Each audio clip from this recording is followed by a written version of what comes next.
बिस्मिल्लाहिर्रहमानिर्रहीम, अस्सलाम वालेकुम। मैं हूं अब्दुल कादिर और आप देख रहे हैं आपका अपना फेसबुक और यूट्यूब चैनल। आज तारीख है 30 मार्च और दिन है बुध का।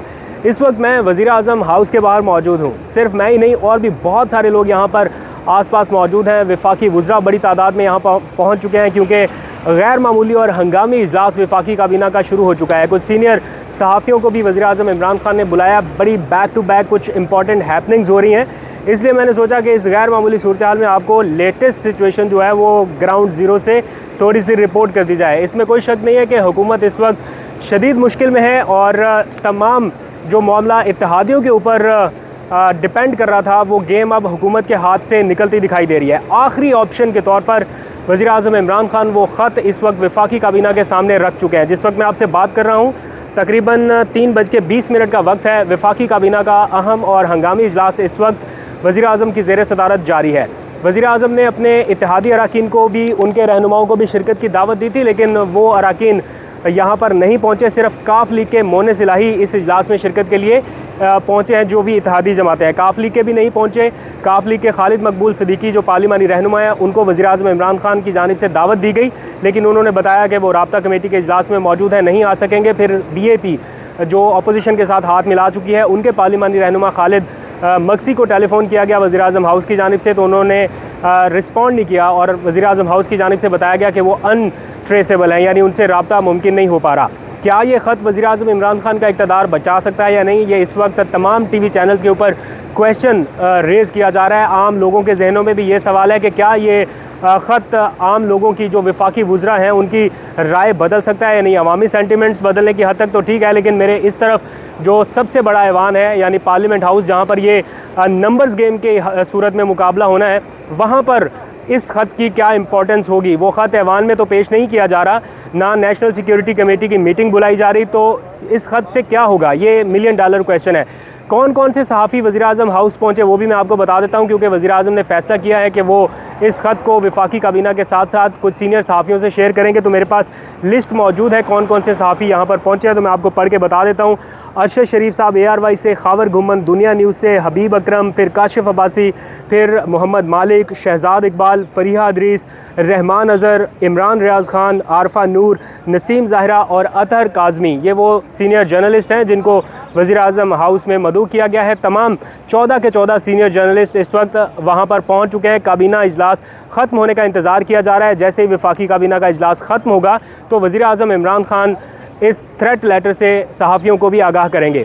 क्वेश्चन ये भी रेज़ किया जा रहा है कि जो नेशनल सिक्योरिटी कमेटी यानी एपेक्स कमेटी है सिक्योरिटी मामलात के हवाले से, उससे ये ख़त क्यों शेयर नहीं किया जा रहा। ये अपोजिशन के लोग भी सवाल उठा रहे हैं और कुछ सहाफ़ी भी उठा रहे हैं। मैं ख़ुद भी ये समझता हूँ कि इतना बड़ा अगर थ्रेट लेटर था तो इसको कौमी सलामती की सबसे बड़ी कमेटी के रूबरू पेश किया जाना था, लेकिन जो हुकूमती ज़राए हैं वो ये बता रहे हैं कि इस ख़त के हवाले से पहले ही सिविल मिलिट्री लीडरशिप के साथ चीज़ें डिस्कस की जा चुकी हैं। मिलिट्री लीडरशिप के साथ ये ख़त शेयर किया गया है और उनके नॉलेज में ये मामला है, इसलिए ज़रूरी ये समझा कि इसको अब काबीना के सामने पेश किया जाए। बहरहाल अपोजिशन का मुतालबा अपनी जगह जायज़ है कि पार्लिमान सुप्रीम है, वहाँ पर यह ख़त पेश किया जाना था, लेकिन पार्लिमान में सैकड़ों की तादाद में अरकान असम्बली हैं। कुछ लोग इस हसास मामले की नौइयत से उस तरह बाखबर या उस तरह वाकिफ़ नहीं है जिस तरह से होना चाहिए। तो ये कुछ चीज़ें भी हैं। मैं चाह रहा हूँ कि कुछ आपको यहाँ का एटमॉस्फेयर भी दिखाऊँ। कुछ जर्नलिस्ट जो हैं वो यहाँ पर भी पहुँचे हुए हैं, इंतज़ार किया जा रहा है। दूसरी तरफ अगर मैं आपको दिखाऊँ तो जो मीडिया की सारी DSNG वैन्स हैं, सेटेलाइट वैन्स जो लाइव कवरेज के लिए मौजूद रहती हैं, वो भी यहाँ पर पहुँच चुकी हैं। इस वक्त काबीना का इजलास चल रहा है। उससे कुछ देर पहले वज़ीर आज़म की ज़ेर सदारत सियासी कमेटी का अहम इजलास हुआ। फिर वज़ीर आज़म इमरान खान को आज कौम से अहम खिताब भी करना है। वज़ीर आज़म को ये खिताब करना चाहिए या नहीं, ये एक अलग डिबेट है, लेकिन वक्त चूँकि कम है, क्या आखिरी बॉल तक जाना है या रिज़ाइन करना है। बहुत सारे ऑप्शन हैं, लेकिन प्राइम मिनिस्टर रिज़ाइन वाले ऑप्शन की तरफ किसी सूरत जाते दिखाई नहीं दे रहे। और जो हुकूमती हलकों की जानिब से फवाद चौधरी की जानिब से ट्वीट किया गया, उसमें भी यही बताया जा रहा है कि आखिरी बॉल तक लड़ा जाएगा। आखिरी बॉल तक जाते जाते हुकूमत के सारे खिलाड़ी जो हैं वो एक एक करके निकलते जा रहे हैं और हुकूमत के पास अब नंबर्स गेम उस तरह से नहीं रहा। बस आखिरी ऑप्शन ये है कि कुछ अपोजिशन के अरकान अगर हुकूमत के साथ मिलते, वो भी एक मुश्किल ऑप्शन लग रहा है। उस तरफ भी मामला इसलिए नहीं जा रहा क्योंकि हुकूमत से ये तय किया गया है अब बड़े हलकों की तरफ से, और ये पहले ही बता दिया गया था कि कोई हॉर्स ट्रेडिंग हुकूमती हलकों की जानिब से नहीं होगी। सब नज़रें इस वक्त इदारों की तरफ हैं। कुछ लोग सुप्रीम कोर्ट की तरफ भी देख रहे हैं कि वहाँ से चीफ़ जस्टिस की जानिब से कोई रिमार्क्स आएँ। कुछ लोग और इदारों की तरफ भी देख रहे हैं कि वहाँ से कुछ पता चले कि उनकी क्या स्टैंडिंग है। लेकिन सूरत हाल अबहम ही अबहम है। वफाकी वज़रा अपने इस्तीफ़े वज़ीर-ए-आज़म हाउस में भेज चुके हैं। वज़ीर-ए-आज़म के मिलिट्री सेक्रेटरी को ये इस्तीफ़े व्हाट्सएप के थ्रू भिजवा दिए गए हैं। वो मंजूर होते हैं या नहीं होते अलग बहस है, लेकिन अब चंद ही घंटों की गेम रह गई है जिसमें सारा दूध का दूध पानी का पानी हो जाएगा। रिजवान गिलजई ज़रा सा इधर आ जाएँ, हमारे साथ मौजूद होंगे। थोड़ी सी लेटेस्ट सिचुएशन के ऊपर मैं चाहता हूँ कि रिजवान गिलजई से भी हल्की फुल्की डिबेट कर ली जाए। रिजवान, ताज़ा तरीन अपडेट यहाँ पर हम सुबह से मौजूद हैं, आप भी देख रहे हैं। क्या लग रहा है, निकल गया मामला हुकूमत के हाथ से? बिल्कुल, बज़ाहिर तो निकल रहा है और अब तो निकल चुका है ऑलमोस्ट। जो वज़रा हैं जिन्होंने आज वज़ीर-ए-आज़म से मुलाकातें भी की हैं, सियासी कमेटी के इजलास से भी जब वो बाहर निकले तो उनके चेहरों से यही लगता है कि गेम इज़ ओवर नाउ। लेकिन एक चीज़ है कि वज़ीर-ए-आज़म का जो बात होती है, आखिरी बात होती है ना, वो अपने क्लोज़ तरीन लोगों से भी शेयर नहीं करते। जो उनके करीब तरीन वज़रा हैं उनसे भी वो उनको आखिर में जाके पता चलता है। तो अभी प्राइम मिनिस्टर खिताब करने लगे हैं, लेकिन ये अभी देखें आज का दिन है और कल का दिन है। कल जुम्मा परसों है, कल है, आज बुध है, परसों जुम्मा है। तो 3 दिन तक अभी कुछ कहा नहीं जा सकता। नंबर गेम तो हुकूमत लूज़ कर चुकी है और हुकूमत बज़ाहिर अब ख़त्म होने जा रही है। लेकिन अभी चूँकि जुम्मे तक 2 दिन हैं और कुछ भी हो सकता है। ये पाकिस्तानी सियासत है और इसमें आप कोई चीज़ प्रेडिक्ट नहीं कर सकते। कुछ भी क्या हो सकता है कि मतलब हुकूमत भी बोरियों का मुंह खोल सकती है या उनके लोगों को अपनी तरफ ला सकती है, या जो गए हुए हैं उनको वापस लाने में कोई ब्रेक थ्रू हो सकता है। देखिए, बहुत सारे ऑप्शंस हैं हुकूमत के पास। तो अब भी जिस तरह एक चीज़ वाज़ेह है कि वज़ीर-ए-आज़म रिज़ाइन नहीं करेंगे, लेकिन प्रिडिक्ट नहीं किया सकता। और सबसे ज़्यादा अनप्रेडिक्टेबल इमरान खान है कि वो किसी टाइम भी कुछ भी कर सकते हैं। तो बोरियों खोलने वाला मेरा नहीं ख्याल कि अब इस तरह कोई लोगों को इतना टाइम रह गया है कि आप मैनेज करें। इस पर तो मुज़ाकरात करने पड़ते हैं, लोगों को बताना पड़ता है, आमादा करना पड़ता है, और बोरियों से बात अब आगे बढ़ गई है। आपको लगता है कि हुकूमत सही से निगोशिएट नहीं कर सकी? एमकेएम के साथ उनके 3 लोग जाते थे, परवेज़ खटक, वो असद उमर और शाह महमूद कुरैशी। दूसरी तरफ आपने देखा पूरी ब्रिगेड, ऐसा लग रहा था जैसे पूरी अपोजिशन ने सेफ कस्टडी में ले लिया हो एमकेएम के अरकान को। और कल रात जो कुछ हुआ, सारा पाकिस्तान सोया पड़ा, एकदम से उठ गया कि बस गेम इज़ ओवर।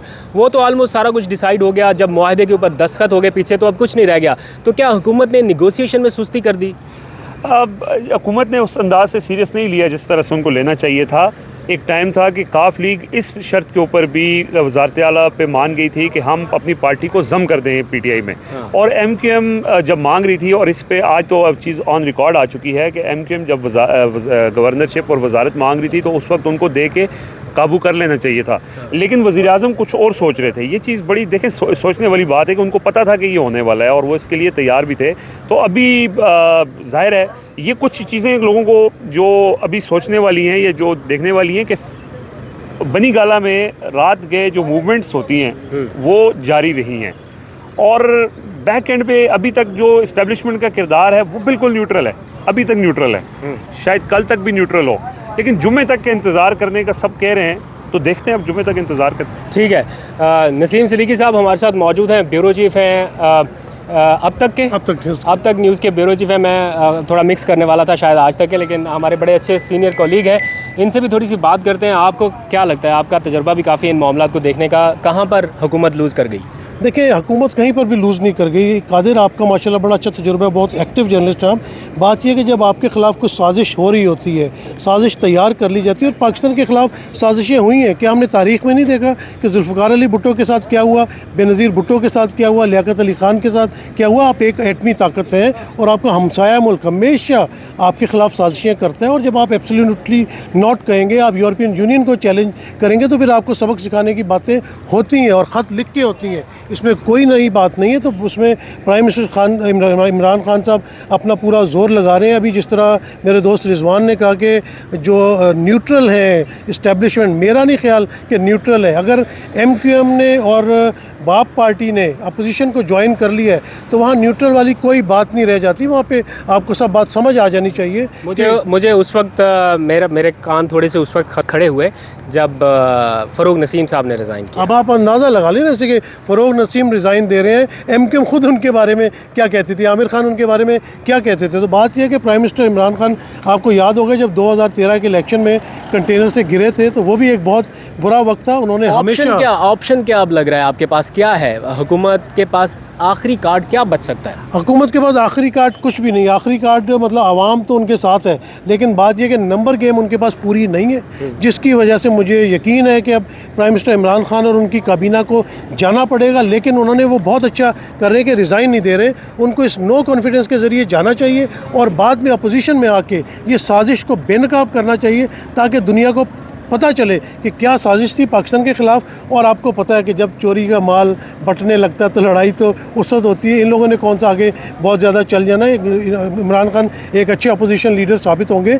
35 सीटों पे उन्होंने इनको टिक के नहीं बैठने दिया। अब तो उनके पास 155 सीटें असम्बली के अंदर है या जनरल इलेक्शन आती है। आप ये कह रहे हैं कि मज़ीद ख़तरनाक होंगे, सड़कों पर आएंगे इमरान खान? खतरनाक होंगे, वो तो कभी भी स्पेयर करने वाले नहीं है। देखें जब 1989 का वर्ल्ड कप पाकिस्तान आ रहा था तो उसके बाद 92 में किस तरह की परफॉर्मेंस देखे उन्होंने जीता। Thank you. नसीम सिद्दीकी साहब हमारे साथ मौजूद है। रिजवान गिलज़ई की आपने गुफ्तगू सुनी। वज़ीर-ए-आज़म हाउस के अतराफ़ में लोगों के आने जाने का सिलसिला जारी है। आपको फर्दर भी अपडेट करता रहूँगा। सोचा क्विक अपडेट आपको कर दूँ ताकि आपको पता चल सके कि इस वक्त प्राइम मिनिस्टर हाउस के अतराफ़ में क्या हो रहा है। इजाज़त दीजिए, थोड़ी देर में दोबारा मिलते हैं।